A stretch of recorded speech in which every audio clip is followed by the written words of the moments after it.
Muy bien, hermanos, buenos días, bienvenidos a todos. Gracias damos al Señor por este privilegio que nos da de poder estar juntos, congregados. Y bueno, me sorprendía gratamente al escuchar la lectura en esta mañana, porque está íntimamente relacionado con la enseñanza que vamos a considerar.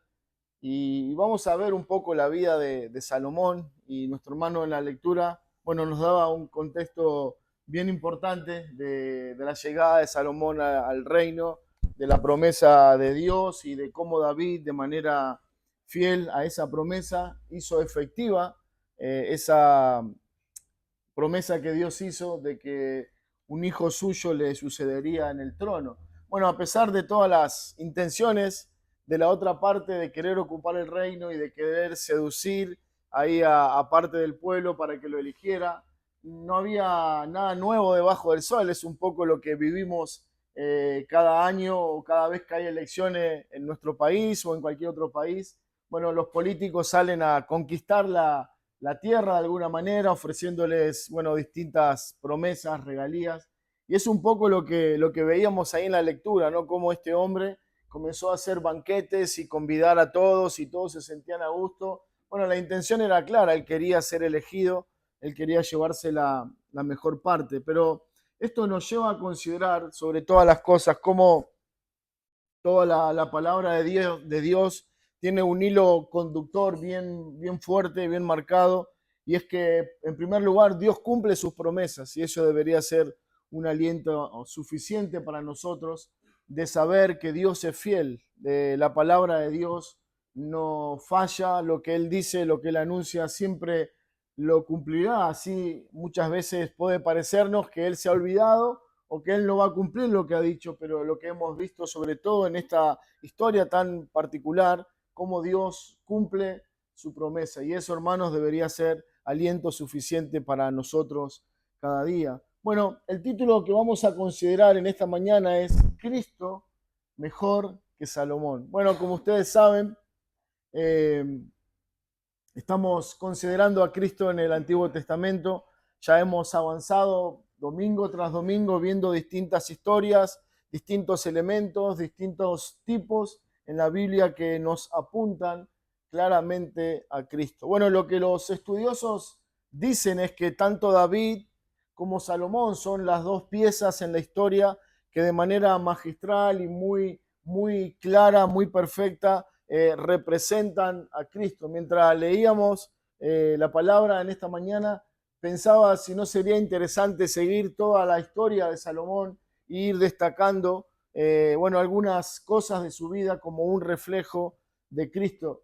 No lo vamos a hacer por el momento, pero me parecía interesante poder ver cómo cada hombre que el Señor ha puesto en determinado lugar en la historia, de alguna manera, sobre todo aquellos que eran parte de su pueblo, tenían una manera intencional de parte de Dios de mostrarnos a Cristo. Por un lado nos mostraban que algo mejor vendría, ¿no? Alguien mejor que Salomón iba a aparecer, alguien más excelente, más sabio, más perfecto, pero también por otro lado, en las partes negativas de la historia de estos hombres como David, Salomón y tantos otros, nos reflejaban el antitipo, que ellos no eran como Cristo, que necesitábamos a alguien mejor que Salomón, o alguien mejor que David, o alguien mejor que Isaac, o cualquiera de los que hemos mencionado. Aún esa parte negativa nos hacían vislumbrar la necesidad de uno mejor. Y de eso trataremos en esta mañana, de que Cristo es mejor que Salomón. Hermanos, si nosotros consideramos la historia, uno de los mejores reyes en la nación de Israel fue sin duda Salomón. Bueno, en principio por sus características. Ya lo veremos en un momento más en el capítulo de Segunda de Samuel 7, y vamos a leer también Primera de Reyes, capítulo 3, pero vamos a ver cómo de manera preciosa él reconoce en su humildad que el llamado que ha recibido es algo que él no puede sobrellevar. Y en esa humildad, en ese reconocimiento, él pide a Dios su ayuda y pide sabiduría. Y la historia nos ha enseñado de qué manera preciosa Dios lo dotó de una sabiduría distinta a todos los hombres.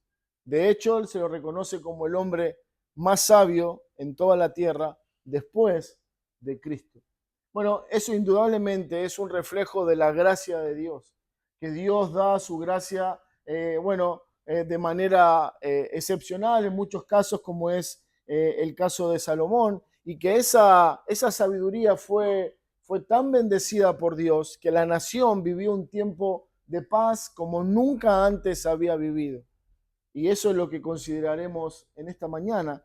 Pero antes de meternos de lleno al pasaje, me gustaría que podamos orar juntos una vez más y luego volver y considerar la enseñanza para nosotros en esta mañana. Señor Padre, gracias queremos darte por tu palabra, porque ella es tan relevante, Señor. Ella tiene tanta verdad, tanta luz para ayudarnos a ver las cosas con claridad, y cuánto necesitamos que tú abras nuestros ojos y nuestras mentes para considerar en la historia redentora que tú has trazado allí en el Edén, y que cómo a través del tiempo, de las personas, Señor, tú has sido fiel y esa obra ha permanecido, a pesar de que muchas veces se atentaba contra ella, a pesar de que muchas veces parecía que todo se iba a perder y que tu promesa no llegaría a su fin.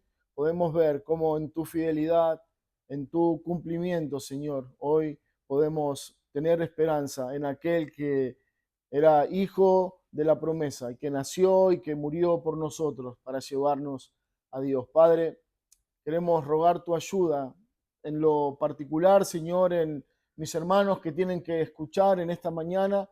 Quizás hay cansancio en nosotros, quizás pensamientos que vienen y que se van de nuestra mente, que nos llevan a otro lugar, a otras circunstancias. Te ruego, Señor, que tú nos des un corazón y una mente para estar aquí en esta mañana escuchando tu dulce voz, la voz de nuestro Señor y Dios. Y de la misma manera, Señor, te pido por la parte que a mí me toca, que pueda ser simplemente un instrumento en tus manos para que tu iglesia pueda ser edificada, bendecida y llevada a contemplar la hermosura de nuestro Señor. Padre, te rogamos, confiando en tu fidelidad, que te hagas presente en medio nuestro y que tu poderosa palabra, Señor, hable a nuestras vidas. Te damos gracias, Padre, en el nombre de Cristo.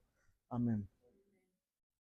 Hermanos, Primera de Reyes, capítulo 3, versículo 3 dice: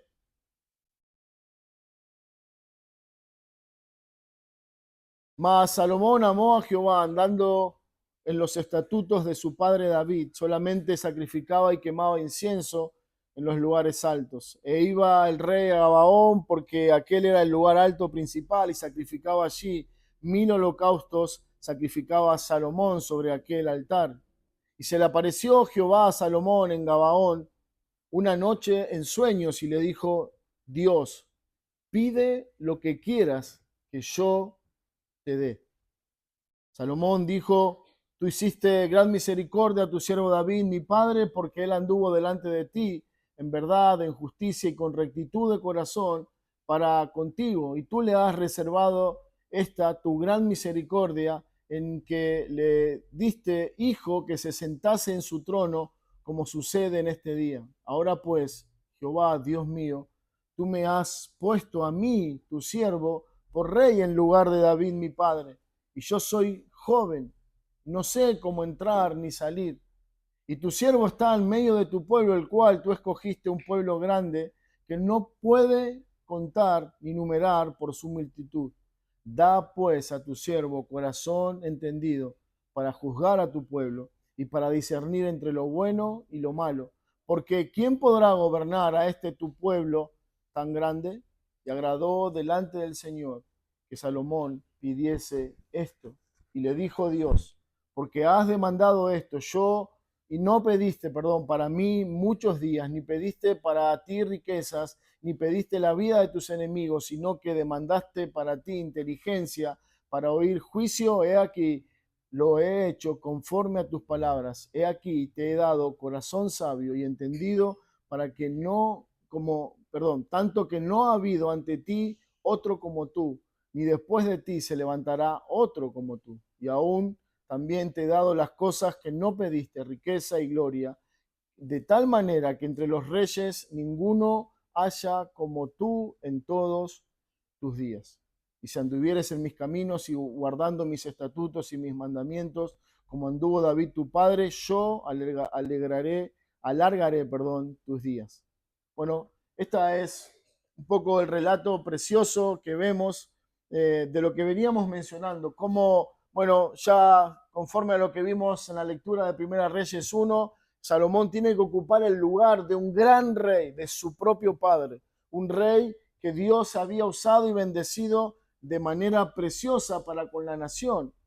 Pero seguramente al considerar el reinado de su padre, Salomón se ve en la necesidad de decir, yo no soy como mi padre, yo no tengo esa capacidad, no tengo esa virtud de poder gobernar a este pueblo tan grande. Entonces dice la palabra de Dios, versículo 3, que Salomón amaba a Jehová y andaba en sus estatutos como su padre. Un paréntesis en esta historia maravillosa de cómo, bueno, el testimonio de los padres muchas veces es el reflejo de sus hijos, y esto es lo que vamos viendo en la vida de David y de Salomón. Dice que él amaba a Jehová, amaba su palabra, amaba a Dios, y era por eso una conducta y un hombre ideal para que Dios pusiera en el reino. Entonces dice que Dios se le apareció a Jehová, y es muy interesante, muy importante para nosotros considerar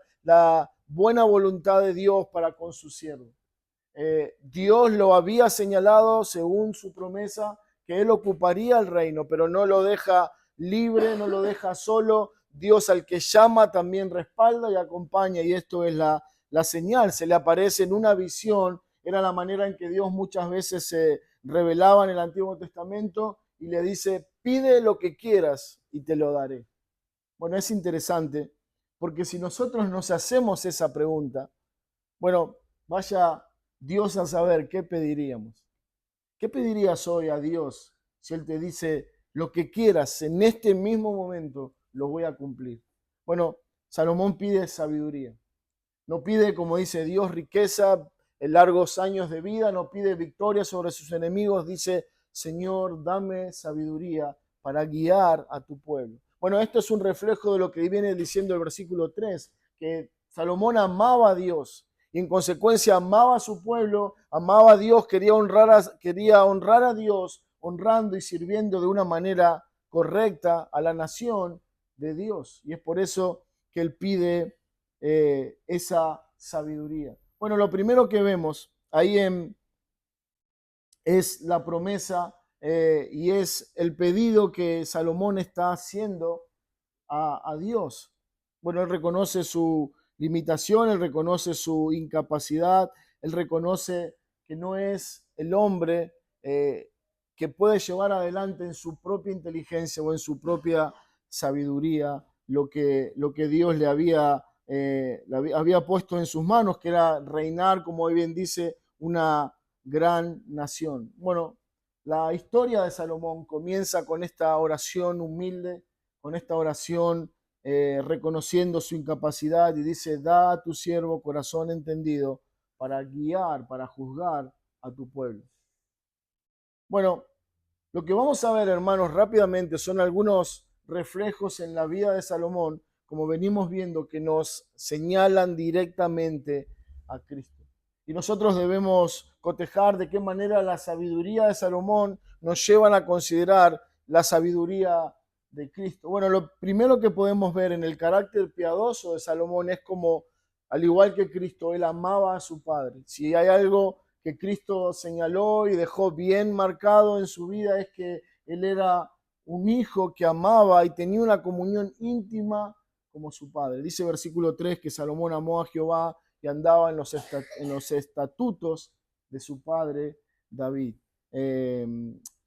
Y es un reflejo de Cristo, indudablemente. Cristo dijo, yo no he venido a hacer mi voluntad, yo no he venido a hacer mis propias metas, yo he venido a honrar a mi Padre. Y eso es lo que refleja la vida de Salomón cuando pensamos en Cristo. Bueno, versículo 12 del capítulo 3 de Primera de Reyes dice, he aquí yo he aquí lo he hecho conforme a tus palabras, he aquí te he dado corazón sabio, entendido, tanto que no ha habido ante ti otro como tú, ni después de ti se levantará otro como tú. Bueno, dice Dios, no solamente te he dado la oportunidad, sino que he respondido a la petición que has hecho. Yo te he dado ese corazón. Lo que esto nos permite ver es que, a diferencia de Cristo, Salomón tenía una sabiduría dada. Era un don de Dios, era una gracia que Dios le había dado a su rey. Sin embargo, cuando nosotros pensamos en Cristo, sabemos que esa sabiduría no le fue dada. Él es la sabiduría personificada. Él es sabio desde siempre, de la eternidad por la eternidad. Él es siempre sabio. Él es aquel que no necesita el consejo, aquel que no necesita instrucción. Él sabe todas las cosas, en todas las cosas, todo el conocimiento está centrado en Él. Él es Dios hecho hombre. Sin embargo, a pesar de esa condición preciosa y eterna en la persona de Cristo, Él vino, se humilló y recibió la instrucción y la dirección de su Padre celestial y de su Padre terrenal. Y eso nos lleva a considerar la humildad que Cristo tenía. Yo te doy un corazón sabio, dijo el Señor. Primera de Reyes 4:29 dice, pensando en este concepto de la sabiduría de Salomón, dice el versículo 29,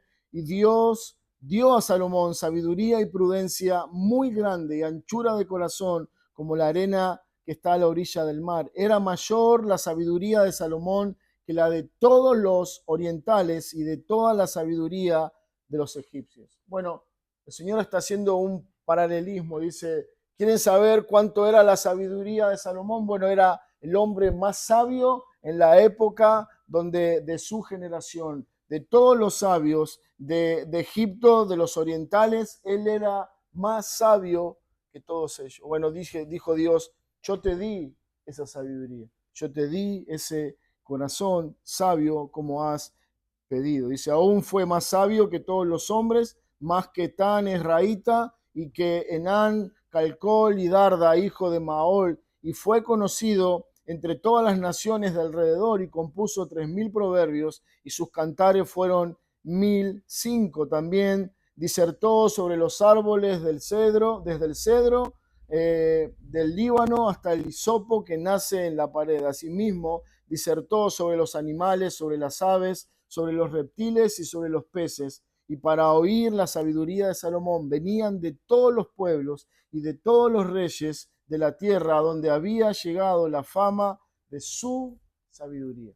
Bueno, era un hombre muy reconocido por su sabiduría, por su capacidad intelectual. Y eso era una prueba de la gracia de Dios en él. De todos lados dice que todo el que escuchaba de Salomón vino a él a conocerlo, quería escuchar ese hombre tan sabio que Dios había levantado. Bueno, esto es un reflejo de lo que Dios hace en su pueblo. Y esto nos tiene que llevar a pensar que todas las naciones querían conocerle, querían verle a Él. Y cuando nosotros pensamos en Cristo, dice la palabra de Dios en el libro de Apocalipsis que un día habrá un momento donde muchas personas de toda lengua, tierra y nación iban a honrar el nombre de Cristo. De todas las naciones vinieron en algún momento a escuchar la sabiduría en la verdad de Dios centrada en el Evangelio. Así como Salomón era buscado y escuchado, de la misma manera Cristo es buscado y escuchado por su pueblo. Su pueblo quiere oír la sabiduría. El versículo con el que íbamos a comenzar es ese que está en Mateo 12:42. Y dice el versículo, la reina del sur se levantará en el juicio con esta generación y la condenará porque ella vino de los fines de la tierra para oír la sabiduría de Salomón. Y he aquí más que Salomón en este lugar. ¿Cuál era la acusación del Señor? Hace un repaso histórico hacia atrás de cómo todos los reyes de la tierra venían a escuchar a Salomón. Se dice que esta reina del sur, la reina de Sabá, hizo aproximadamente 2000 kilómetros, quizás en un carro muy preparado, un carro muy acondicionado, pero 2000 kilómetros en aquella época era un viaje muy importante. Pero ella no le pesó la distancia, no le pesó el costo, porque ella quería escuchar a este hombre que disertaba sabiamente de todas las cosas, de los árboles del Líbano, del hisopo, de esto, de aquello. Ella quería escucharla y no tenemos el tiempo, pero dice la palabra de Dios que ella quedó completamente sorprendida de la sabiduría de este hombre. Pero dice el Señor, esa reina, lejos de ser un testimonio histórico de la sabiduría de Salomón, es alguien que los está acusando a ustedes. Porque si ella se tomó la determinación de venir de su tierra, dejar su nación y hacer 2000 kilómetros para venir a escuchar a Salomón, y ustedes tienen frente a ustedes a uno más grande, más excelente y más sabio que Salomón, ella los está acusando por su torpeza y por su necedad. ¿Cuál es la aplicación para nosotros? ¿Qué es lo que el Señor quiere enseñarnos a nosotros? Bueno, creo que de la misma manera, la aplicación también nos cabe a cada uno de nosotros. Si nosotros somos parte de una iglesia donde la verdad de Dios es expuesta, a pesar de las limitaciones de los hombres, con fidelidad, honrando a Dios, honrando su palabra, hay una clara intención de interpretar correctamente la palabra de Dios y de aplicarla de manera práctica a nuestra vida. Si podemos ver una fidelidad entre el texto y la predicación, podemos dar gracias a Dios porque no todos los lugares tienen esa bendición de ser instruidos con la verdad de Dios. Dios ha anunciado que Él se da a conocer por medio de su palabra escrita. Cada vez que alguien se para frente a la congregación, a la iglesia y comienza a hablar la verdad de Dios, es Dios mismo hablando a través de ese débil hombre a su iglesia. La sabiduría de Dios no viene del hombre, sino que ese hombre simplemente toma, como Salomón, una sabiduría recibida y la comunica al pueblo. Salomón dijo, dame sabiduría para guiar a tu pueblo. Cada predicador, cada pastor, cada hermano encargado en la enseñanza tiene que tener ese corazón de Salomón y pedir a Dios, Señor, dame sabiduría, no para resaltar, no para sobresalir sobre los demás, para guiar a tu pueblo, para guiar tu familia, tu casa. Bueno, pero hay algo más para pensar en esta mañana y es que, hermanos, si esta mujer hizo semejante viaje, cuánta vergüenza nos tiene que dar a nosotros las veces que de manera intencional, y esto quiero que se entienda bien, hay momentos en nuestra vida que por enfermedad, por situaciones de trabajo, por cuestiones que suceden y que nos privan llegar a la iglesia, nosotros no podemos venir, no hay ningún problema con eso. Pero si de manera determinada nosotros decidimos no asistir a la casa de Dios, las palabras de Cristo son para nosotros. La reina del sur los acusa a cada uno de ustedes. La reina del sur nos acusa a cada uno de nosotros que determinamos de manera natural no escuchar la sabiduría de uno más grande que Salomón. ¿Qué haríamos nosotros si hoy Salomón estuviera entre nosotros? Seguramente estaríamos reservando un momento para poder ver quizá una transmisión en vivo, para poder presenciar sus conferencias o lo que él va a decir o enseñar. Nos tomaríamos el tiempo, prepararíamos toda nuestra vida para poder ir a contemplar la sabiduría de este gran hombre Salomón. Y Cristo, como de manera irónica y quizás hasta con una sonrisa en su cara, dice, quieren escuchar a Salomón y no se sientan los domingos a escuchar la palabra de mi Padre. Quieren escuchar a hombres sabios y recibir gran instrucción de la filosofía, de la historia, de la ciencia, y no están dispuestos a dedicar algunas horas a la voz autorizada de Dios a través de su palabra. Bueno, eso es lo que el Señor está diciendo a su pueblo y eso es lo que el Señor nos está diciendo a nosotros. Alguien mayor que Salomón se presenta cada vez que la iglesia se reúne en este lugar y en cualquier otro lugar. No es un hombre, no somos nosotros, no son ninguno de los hermanos que predican este lugar, somos simples hombres carentes de sabiduría, simplemente dependientes de la gracia de Dios, pero nos paramos frente a ustedes con el anhelo y el temor de poder compartir la sabiduría de Dios. Y cuando alguien rechaza eso, no está rechazando al hombre. El Señor le dijo a Moisés, Moisés, tranquilo, no es contra vos. Sí, vos sos la cara visible, pero están rechazando a Dios. Están rechazando su nombre, están rechazando su palabra, están rechazando la sabiduría con la cual pueden cambiar y transformar sus almas. Bueno, uno mejor que Salomón se levantó y nos ha dejado su palabra para que cada uno de nosotros podamos ser instruidos. Bueno, esa es la verdad maravillosa que Salomón nos comunica, nos permite ver. Dice Pablo en Colosenses 2:3, en él, en Cristo, están escondidos todos los tesoros de la sabiduría y del conocimiento. ¿Cuánto interés debería haber en nosotros de conocer a Cristo? Creo que la mayoría de nosotros tenemos un anhelo ferviente en nuestro corazón por conocer lo que sea, distintos rubros, distintos oficios, pero ¿a quién no le gusta conocer? Nos encantaría saber más de lo que sabemos, nos encantaría conocer más de lo que conocemos y poder retener esa información y poder ser eruditos en ese conocimiento y poder ayudar a otros. Nos encantaría eso.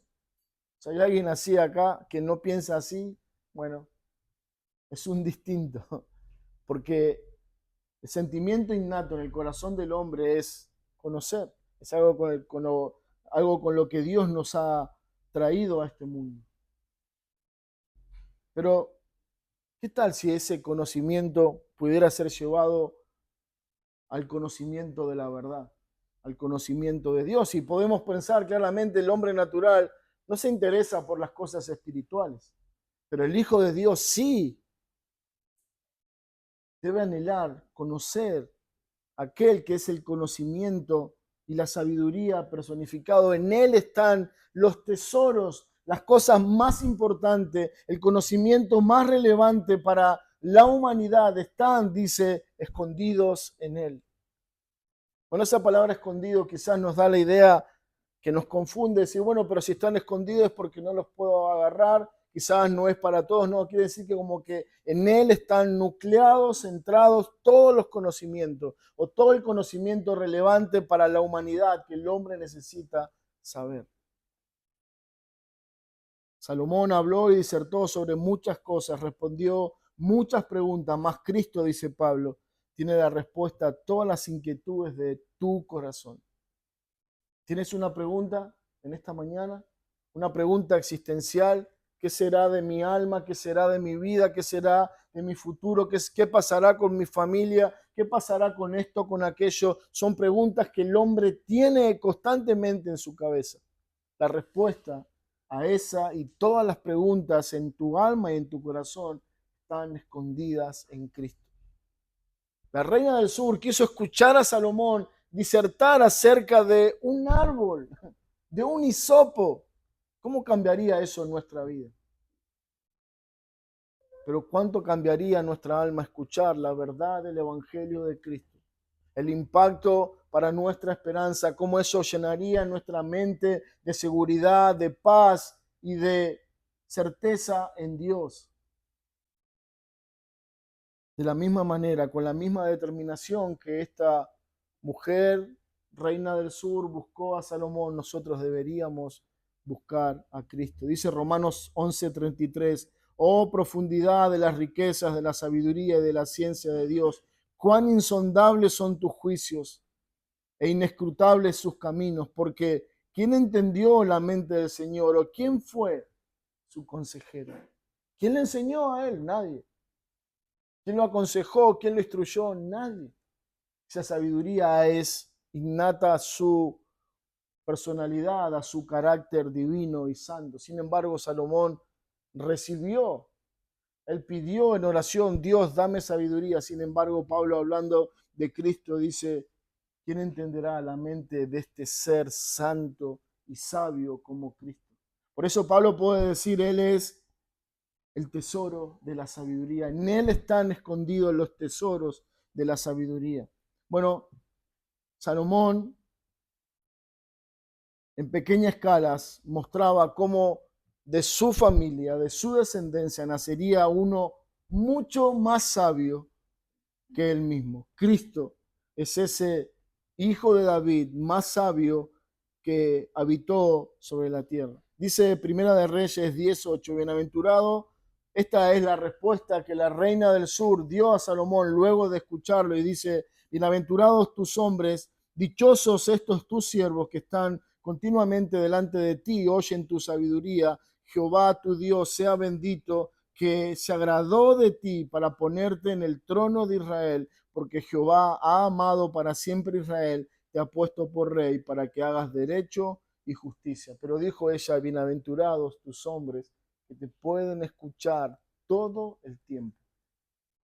Bueno, hace algunos domingos terminamos con las bienaventuranzas. Y los hijos de Dios verdaderamente son bienaventurados por todo lo que ahí el Señor enseña, pero también son bienaventurados porque tienen la posibilidad de acceder al trono de la gracia, escuchar la sabiduría del Santo de Dios, de Cristo, quien está dispuesto para enseñarnos todas las cosas. Esto nos debe amonestar, esto nos debe desafiar a decir, no puedo perder más mi tiempo, no puedo invertir mi tiempo en cosas vanas, en este mundo debo dedicar mi tiempo a conocer a mi Señor, como la reina del sur. En segundo lugar, el Señor en su promesa había prometido un rey, un hijo. Dice 2 Samuel 7:12, cuando tus días sean cumplidos y duermas con tus padres, yo levantaré después de ti a uno de tu linaje, el cual procederá de tus entrañas y afirmaré su reino. Él edificará casa a mi nombre y yo afirmaré para siempre el trono de su reino. Yo le seré a él padre y él me será a mí hijo. Y si él hiciere mal, yo le castigaré con vara de hombre y con azotes de hijos de hombre. Bueno, este pasaje es precioso por la promesa que Dios está comunicando a David, promesa que ya mencionábamos, y dice que la promesa es que cuando llegaran los días de su muerte, como vemos en Primera de Reyes, capítulo 1, capítulo 2, vemos cómo David ya anciano está preparando su despedida, está preparando su trono, su heredero, y llama a Salomón conforme a esta promesa.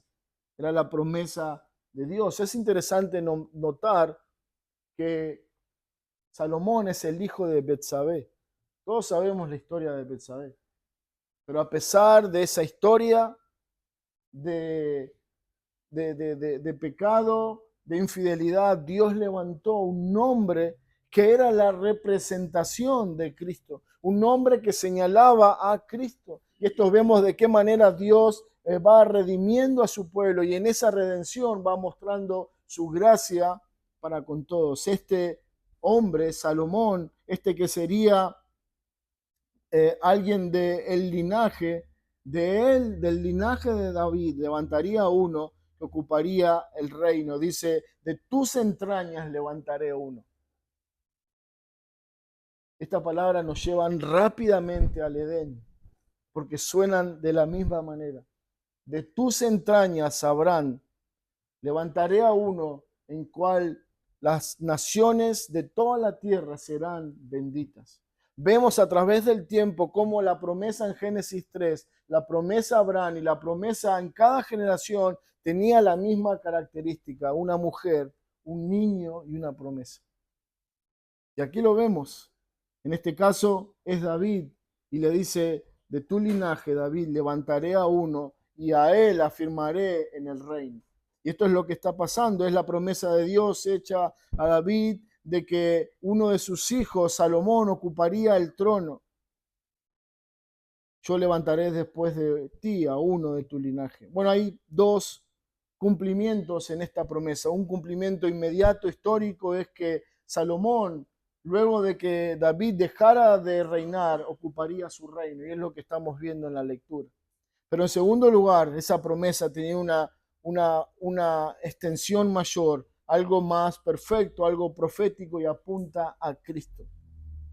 Porque lo que vamos a ver en un momento más es cómo puede ser posible que ese reino sea un reino para siempre, un reino eterno, sabiendo que Salomón era un hombre que iba a morir como murió su padre. Bueno, Primera de Reyes 2:12 dice, y se sentó Salomón en el trono de David su padre, y su reino fue firme en gran manera.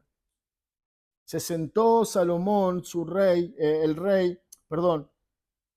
en el trono de David su padre. Bueno, esta es la promesa de Dios. Levantaré uno de tus entrañas. Dios está haciendo efectiva su promesa. Prometió y está mostrando el cumplimiento. Bueno, esto es algo maravilloso que vemos reiteradas veces en la persona de Cristo. Vemos cómo la palabra de Dios tenía cumplimiento en Cristo. Aún la profecía de su muerte es una señal de la fidelidad y el cumplimiento de Dios. Y eso es lo que estamos viendo en esta ocasión con Salomón. Dios dijo a David que iba a levantar un hijo de su casa y ahora lo está afirmando en el trono de Dios, en el trono de David. De manera efectiva. Dice, yo afirmaré para siempre el trono de su reino. Bueno, esa palabra para siempre significa permanente, perpetuo, sin fin. Lo que nosotros sabemos es que eso no sucedió en la persona de Salomón. Salomón no tuvo un reino perpetuo. Ni siquiera hoy hay un rey en Israel. Pero esto nos lleva a pensar entonces que el pasaje está hablando de alguien más. Está hablando de un cumplimiento mayor. Y cuando pensamos en esto, recordamos que Salomón estuvo reinando por 40 años en la nación. Y luego, bueno, sabemos cómo terminó Salomón. A pesar de ser un hombre sabio, santo, que amaba a Dios, terminó derrapando en su vida, teniendo un montón de mujeres, y esas mujeres inclinaron su corazón a la idolatría y apartarse de Dios. Dice Primera de Reyes 11:42, los días que Salomón reinó en Jerusalén, sobre todo Israel, fueron 40 años. Curiosamente, el reino de Salomón estaba marcado por la paz, por la unidad, por el progreso nacional, pero automáticamente, como él es despuesto de su reino, esa nación se divide para nunca más volver a estar juntas. Por un lado, Judá, y por otro lado las tribus rebeldes de Israel, que se separaron para siempre. Ya no era un solo reino, ya no había un reino permanente, no había un rey gobernando eficazmente sobre la nación. Bueno, esto era una señal de que el tiempo de la promesa se había terminado en Salomón. Bueno, Dios prometió a David que ese hijo reinaría en su lugar, y eso se cumplió en parte en Salomón, pero Dios también prometió que de esa familia, la familia de David, se levantaría un hijo que reinaría para siempre. Y esto nos lleva directamente a pensar en Cristo. Dice Lucas 1:31, perdón, y ahora concebirás concebirás en tu vientre y darás a luz un hijo y llamarás su nombre Jesús. Este será grande, y será llamado Hijo del Altísimo, y el Señor Dios le dará el trono de David su padre y reinará sobre la casa de Jacob para siempre. Y su reino no tendrá fin. Sí, la palabra estaba señalando en la promesa a Jacob, pero a Salomón, perdón, pero esa promesa apuntaba a alguien mejor, a alguien más excelente, a alguien mejor que Salomón, y eso es Cristo. Ese reino eterno no era para Salomón, no era para ninguno de los hijos de David en esa generación, era para Cristo. Dios está anunciando De la familia, de la descendencia de David, nacerá mi hijo, que reinará para siempre. Su reino no tendrá fin. Cristo se presenta en la profecía del Antiguo Testamento como un rey eterno, como un rey que gobernó en la eternidad y como un rey que está gobernando en este presente de nuestra era. Las palabras del ángel a María son más que un anuncio de un nacimiento sobrenatural, son el cumplimiento de lo que Dios había prometido 900 años atrás a David. Levantaré a un rey que reinará para siempre, y eso apunta a Cristo. Dice Samuel, 2 Samuel 7:12, cuando tus días sean cumplidos y duermas con tus padres, yo levantaré después de ti uno de tu linaje, el cual procederá de tus entrañas, y afirmaré para siempre su reino. Bueno, dice la palabra, y el Señor Dios le dará el trono de David su padre, y reinará sobre la casa de Jacob para siempre, y su reino no tendrá fin. Eso es lo que vemos cumplido en la persona de Cristo. Él es el Rey eterno, Él es el Rey que Dios había prometido, Él es el Rey que gobierna eternamente sobre tu vida y sobre mi vida por siempre. Él es el Rey de Reyes y Él es el Señor de Señores, alguien más excelente, alguien más eterno que Salomón. En tercer lugar, Él sería un Rey de paz.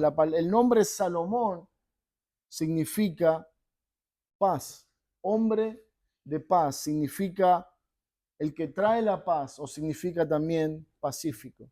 Bueno, cuando nosotros pensamos en el significado del nombre de Salomón, indudablemente nos lleva a pensar en la persona de Cristo. Primera de Crónicas 22:9 dice aquí, nacerá un hijo, el cual será varón de paz, porque yo le daré paz de todos sus enemigos en derredor. Por tanto, su nombre será Salomón, y yo daré paz y reposo sobre Israel en sus días. Esto fue lo que marcó y acompañó el reino de Salomón gran parte de su reinado.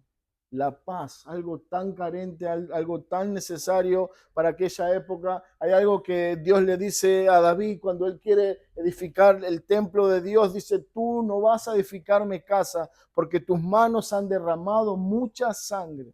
Bueno, eso nos señala de que el tiempo de David, su reinado había estado marcado por guerras y muertes todo el tiempo. Sin embargo,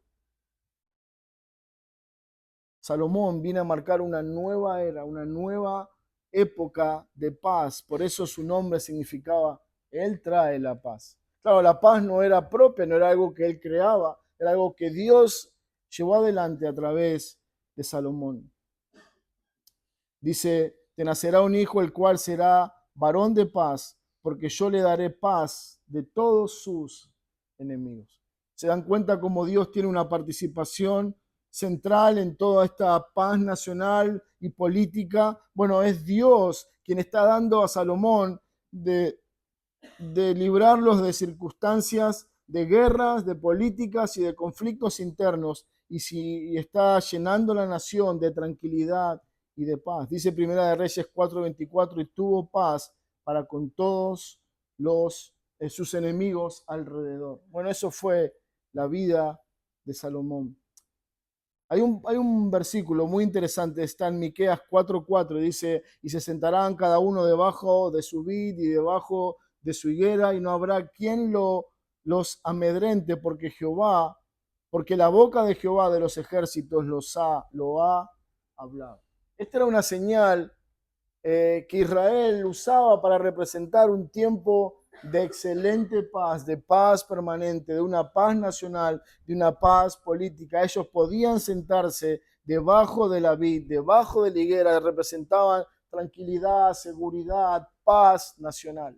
Bueno, eso era lo que estaban viviendo en el tiempo de Salomón. Primera de Reyes 5:3 dice, tú sabes que mi padre David no pudo edificar casa al nombre de Jehová su Dios por las guerras que le rodearon hasta que Jehová puso a sus enemigos bajo las plantas de sus pies. Ahora Jehová, mi Dios, me ha dado paz por todas partes. Esas son palabras de Salomón. Él está reconociendo, Dios me ha bendecido, Dios me ha favorecido, trayendo paz a la nación. Pero aquí está un contraste interesante que nosotros necesitamos hacer. Los tiempos de Salomón estaban marcados por la paz, por una estabilidad nacional, pero esta paz fue temporal, fue pasajera.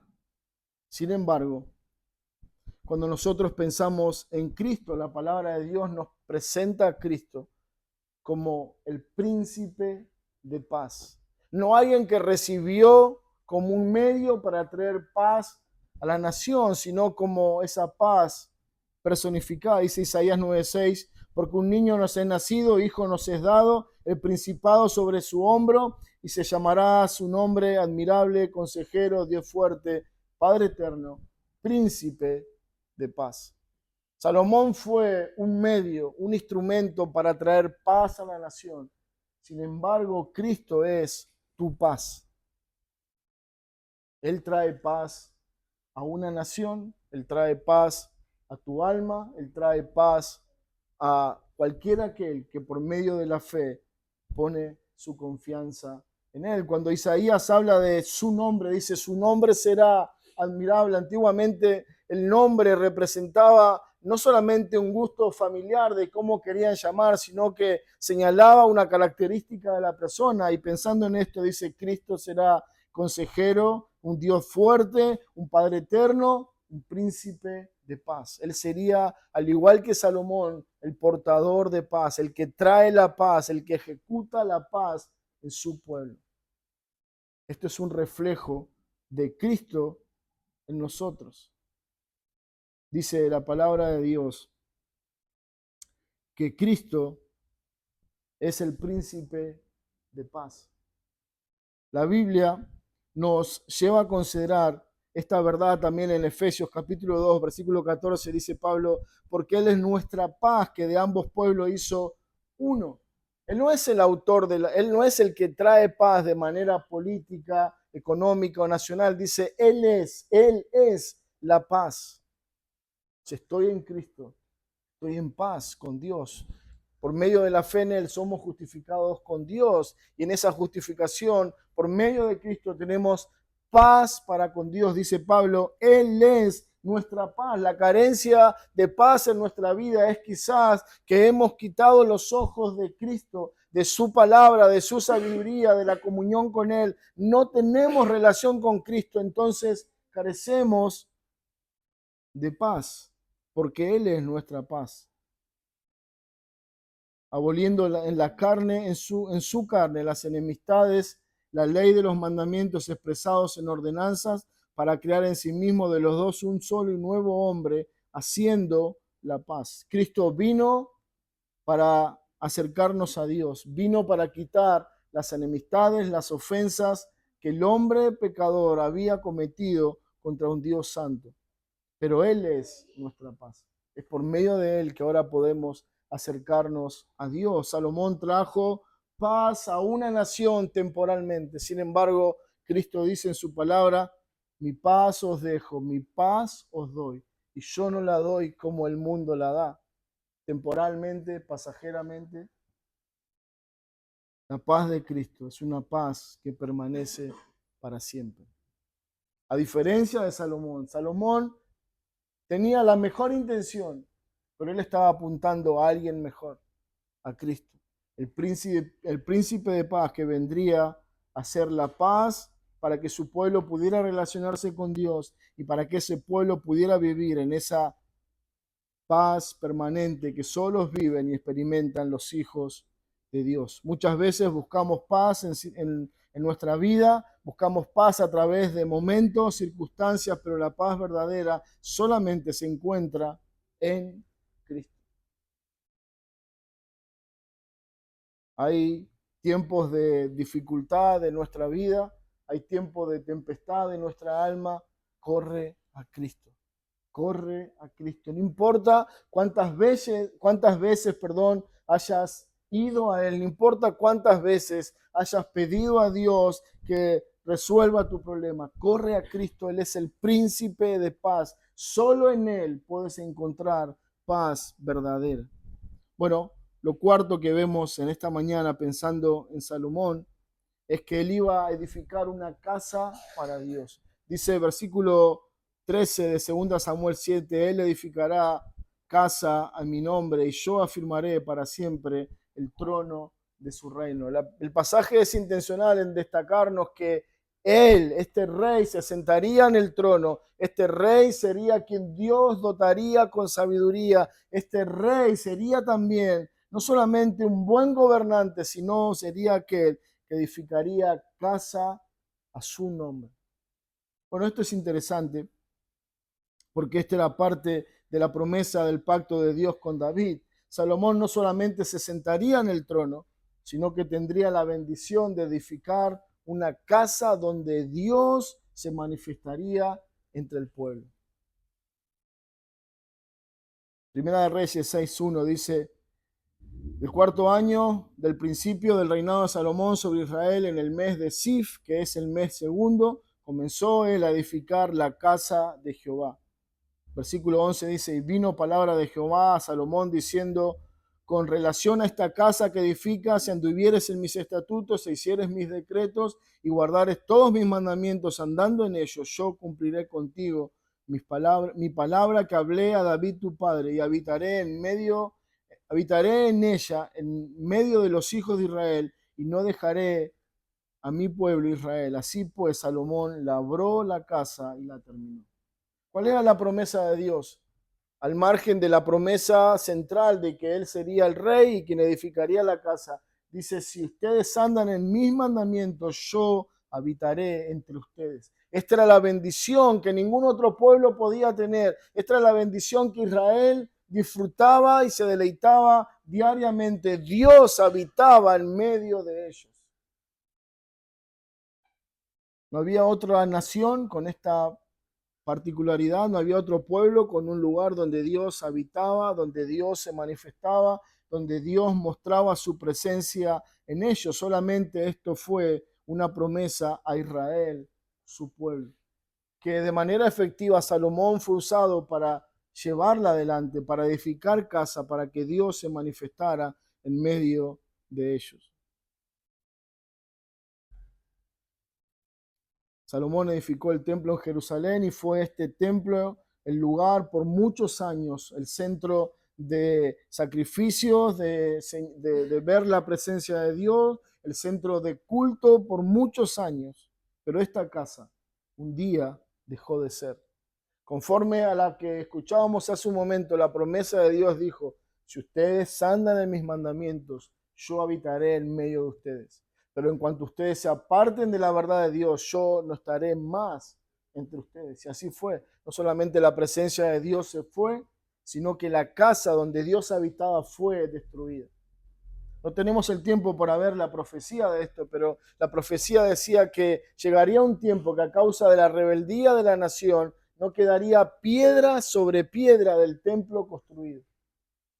Y eso fue lo que sucedió. Ese templo fue desarmado piedra por piedra conforme a lo que Dios había dicho. El lugar de culto, el lugar de sacrificio, el lugar donde Dios se manifestaba, dejó de existir. Y la pregunta sería: ¿y ahora? Es entonces donde esto señala a Cristo. Esto señala a Cristo, dice Juan 2:19, respondió Jesús y le dijo: destruiré este templo y en 3 días lo levantaré. Dijeron luego los judíos: en 46 años fue edificado este templo y tú en 3 días lo levantarás. Mas él hablaba del templo de su cuerpo. Un mejor rey, un hombre más sabio que Salomón, un mejor rey que Salomón, un mejor templo que el que edificó Salomón. Era Cristo mismo. Él le estaba hablando del templo físico, material, al que ellos estaban acostumbrados. Él estaba hablando de su propio cuerpo, de su propio sacrificio. Dice Colosenses 1:15, él es la imagen del Dios invisible, el primogénito de toda la creación. El pueblo podía ver destellos o señales de que la presencia de Dios estaba ahí. Y eso producía gran gozo y algarabía en la nación. Dios está con nosotros, mas ahora Cristo dice, yo levantaré un mejor templo, mi propio cuerpo. Y Él vino y se encarnó, siendo Dios, se hizo hombre, para que el hombre pudiera tener un reflejo de la persona de Dios en la persona de Cristo. Por eso Pablo dice, Él es la imagen del Dios invisible. El Dios que nosotros no podíamos ver, el Dios que la nación de Israel simplemente podía contemplar por una nube o por fuego. Ahora nosotros podemos verlo claramente, más cabalmente, más perfectamente en la persona de Cristo. Él es la imagen del Dios invisible. El Dios que ustedes no pudieron ver, dice Cristo, ahora lo pueden ver en mi persona, en mi humanidad. Juan 1:18 dice, a Dios nadie le vio jamás. El unigénito Hijo de Dios que está en el seno del Padre, Él le ha dado a conocer. Un Dios que los antiguos anhelaban y habían tenido una figura muy sombría de la persona de Dios. Sin embargo, el Hijo se hizo carne y habitó entre ellos, y parte de su tarea era dar a conocer el Padre en su persona. Él era Dios hecho carne que habitó entre ellos. Cristo es el verdadero punto de encuentro entre Dios y el hombre. El pueblo tenía que ir hasta el templo y hacían largos viajes y hacían largas caminatas para llegar a las fiestas y celebrar y ofrecer sacrificio y tener una comunión con ese Dios que se manifestaba ahí en el templo. Sin embargo, ahora por Cristo se nos abrió un nuevo camino, un camino vivo y nuevo que es su propia carne. Él es el propio templo, Él es el propio camino, Él es el propio mediador para llevarnos a Dios. No necesitamos un templo como el de Salomón, necesitamos simplemente correr a Cristo y es a través de Él que nosotros podemos llegar a Dios. Dice, nadie viene al Padre sino por mí. Antiguamente tenían que ir al templo. Si hoy queremos tener comunión con Dios, tenemos que ir a Cristo. No hay otra manera.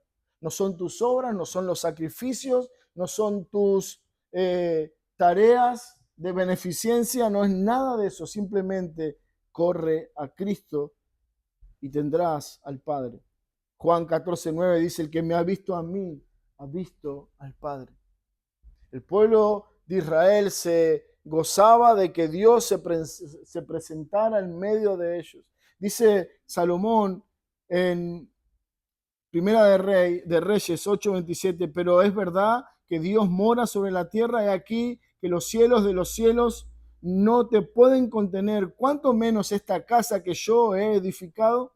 Con todo, tú atenderás la oración de tu siervo y a su plegaria, oh Jehová, Dios mío, oyendo el clamor y la oración de tu siervo que hace hoy delante de ti.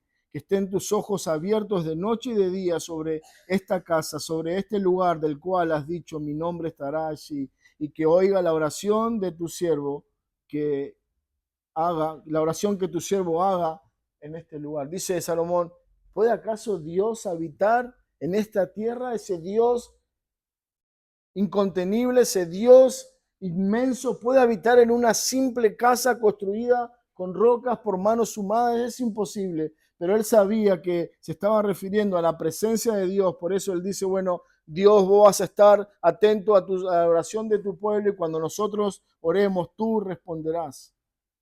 Pero dice Cristo, el Padre habita en medio de ustedes. Él es el Emmanuel de Dios. Él es Dios con nosotros. No necesitamos un templo, no necesitamos otra cosa, sino solamente a Cristo. Por eso Él dice, el que me ha visto a mí, ha visto al Padre. El que me tiene a mí, tiene al Padre. No necesitamos otra cosa más. He aquí uno mejor que Salomón, Cristo. Cristo es lo que necesita tu alma. Cristo es lo que necesita tu vida. Dice, versículo 1 del capítulo 6 de Primera de Reyes, Salomón comenzó a edificar la casa de Jehová y sabemos cómo terminó esa casa. Él la terminó, pero luego terminó deshecha. Dice Efesios 2:20 que nosotros somos edificados sobre el fundamento de los apóstoles y profetas, siendo la principal piedra del ángulo Jesucristo mismo. en quien todo el edificio bien coordinado va creciendo para ser un templo santo en el Señor, en quien vosotros también sois justamente edificados para morada de Dios en el Espíritu. Salomón edificó un templo para Dios. Cristo edificó una nueva y mejor casa, que es su iglesia.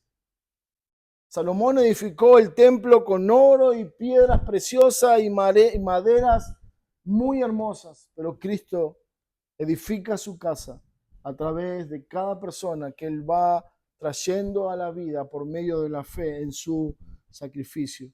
Él va edificando un templo para el Señor. Salomón edificó un templo, pero ese templo pereció. Sin embargo, el nuevo templo, que es Cristo mismo, su iglesia que Él ganó y compró con su sangre, es un edificio que no se perderá jamás. Un templo eterno, un templo para Dios, un templo que honra su nombre. Dice 1 de Pedro 2:5, vosotros como piedras vivas, sed edificados como casa espiritual y sacerdocio santo para ofrecer sacrificios espirituales aceptables a Dios por medio de Jesucristo.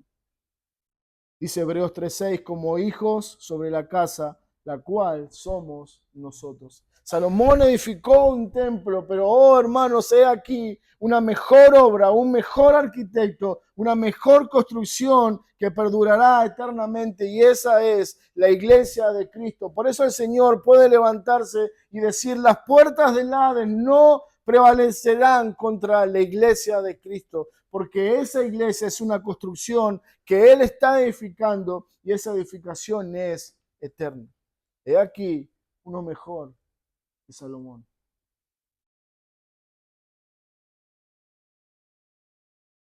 Hermanos, esto nos lleva a considerar la grandeza de nuestro Cristo y nos lleva a considerar cuán irreverentes somos muchas veces, cuántas veces en nuestra alma nosotros despreciamos sus bendiciones, sus beneficios, todas estas cosas. Nosotros no merecemos ninguna de estas cosas, pero dice la palabra de Dios, he aquí uno mejor que Salomón en este lugar. Hermanos, tu privilegio en Cristo no solamente es haber sido rescatado de la condenación y de la ira de Dios, el privilegio que Dios te ha dado es que puedas conocer a ese ser mejor y más relevante que Salomón. Que el Señor nos dé un corazón y podríamos orar como oraba Salomón, Señor, dame sabiduría. Dame un corazón dispuesto a amarte, a honrarte, a servirte, a vivir para ti, a reconocerte como ese ser más importante, más precioso, el mejor de los hombres que fue Salomón. Que el Señor nos dé en su gracia esa virtud, esa capacidad espiritual de amar a Cristo por lo que Él es. Por eso dice Pedro, para los que creen, Él es precioso. Si entendemos la verdad del Evangelio, si entendemos la verdad de Cristo, entonces Él comenzará a ser el objeto más preciado para nuestra alma. No conocer a Dios significa estar perdidos. No conocer a Dios representa no tener lo más importante y necesario para nuestras almas, pero aún hay esperanza. Si no tienes a Cristo, si Cristo no es lo más preciado en tu alma, lo más preciado en tu corazón, corre a Él. Él no te despreciará, no te abandonará, sino que Él comenzará a enriquecer con su gracia tu alma y comenzará en su redención a cambiar tu mente y tu corazón para que puedas verle con estos ojos, verle como el mejor de los hombres, como el ser más preciado e importante que podemos conocer. Oremos y terminamos con esta parte. Señor, gracias por Cristo. Gracias por conocerle, gracias por el privilegio que nos das de,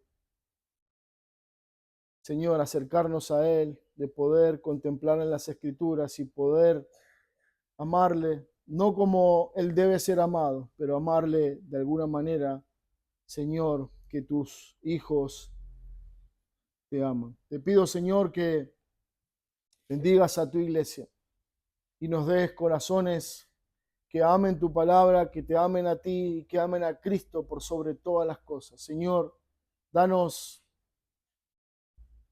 personas con este corazón, que te amen a ti por sobre todas las cosas, que no haya nada más importante que Cristo para sus almas. Señor, bendice esta nación, bendice tu iglesia con hombres y mujeres que vean a Cristo como lo más importante para su alma. Te damos gracias, Señor, en el nombre de Cristo. Amén.